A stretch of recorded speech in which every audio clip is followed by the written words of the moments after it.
ಮಲಪ್ರಭಾ ಅಚ್ಚುಕಟ್ಟು ಪ್ರದೇಶದ 4 ಜಿಲ್ಲೆ 9 ತಾಲೂಕಿನ ಎಲ್ಲ ರೈತ ಮುಖಂಡರಿಗೆ ಹಾಗೂ ಕನ್ನಡ ಪರ ಸಂಘಟನೆ ಮುಖಂಡರಿಗೆ ಹಾಗೂ ಹುಬ್ಬಳ್ಳಿ ಧಾರವಾಡ ಮಹಾನಗರದ ಜನತೆಗೆ, ಅದಲ್ಲದೆ ದಲಿತ ಸಂಘಟನೆಗಳು, ಕಾರ್ಮಿಕ ಸಂಘಟನೆಗಳು, ಈ ಭಾಗದ ಎಲ್ಲ ಪ್ರಗತಿಪರ ಸಂಘಟನೆಯ ಮುಖಂಡರಲ್ಲಿ ವಿನಂತಿ ಏನೆಂದರೆ, ಈಗಾಗಲೇ ಮಹದಾಯಿ ಕಳಸಾ ಬಂಡೂರಿ ಯೋಜನೆ ಇವತ್ತು ಯಶಸ್ವಿಯಾಗುವ ಹಂತದಲ್ಲಿ ಅದಕ್ಕೆ ನಮ್ಮದೇ ಭಾಗದಲ್ಲಿ ಒಂದು ವಿರೋಧ ವ್ಯಕ್ತವಾಗಿದ್ದರಿಂದ ನಾವು ಮತ್ತೊಮ್ಮೆ ಏನು 2015ರಲ್ಲಿ ಯಾವ ರೀತಿಯೊಳಗೆ ಇದನ್ನು ಒಂದು ದೊಡ್ಡ ಪ್ರಮಾಣದ ಹೋರಾಟದ ಮೂಲಕ ಸರ್ಕಾರದ ಕಣ್ಣು ತರಿಸುವಂಥ ಕಾರ್ಯ ಮಾಡಿದ್ವಿ.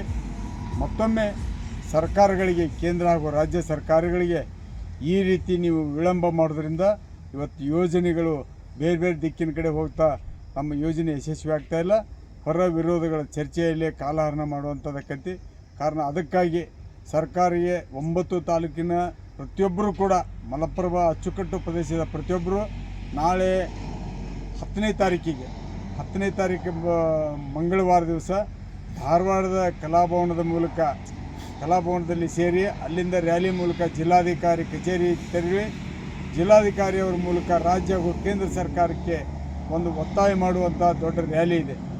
ಆ ಒಂದು ಪ್ರತಿಭಟನಾ ರ್ಯಾಲಿಯಲ್ಲಿ ಎಲ್ಲ 9 ತಾಲೂಕಿನ ರೈತ ಮುಖಂಡರು, ಎಲ್ಲ ಮಹದಾಯಿ ಹೋರಾಟದಲ್ಲಿ ಪಾಲ್ಗೊಂಡಿರ್ತಕ್ಕಂಥ ಪ್ರತಿಯೊಂದು ಸಂಘಟನೆ ಮುಖಂಡರು ಕೂಡ ತಮ್ಮೆಲ್ಲ ಸದಸ್ಯರ ಜೊತೆಯಾಗಿ ಬಂದು ಪಾಲ್ಗೊಳ್ಳಬೇಕೆಂದು ತಮ್ಮಲ್ಲಿ ವಿನಂತಿ ಮಾಡಿಕೊಳ್ಳುತ್ತೇನೆ.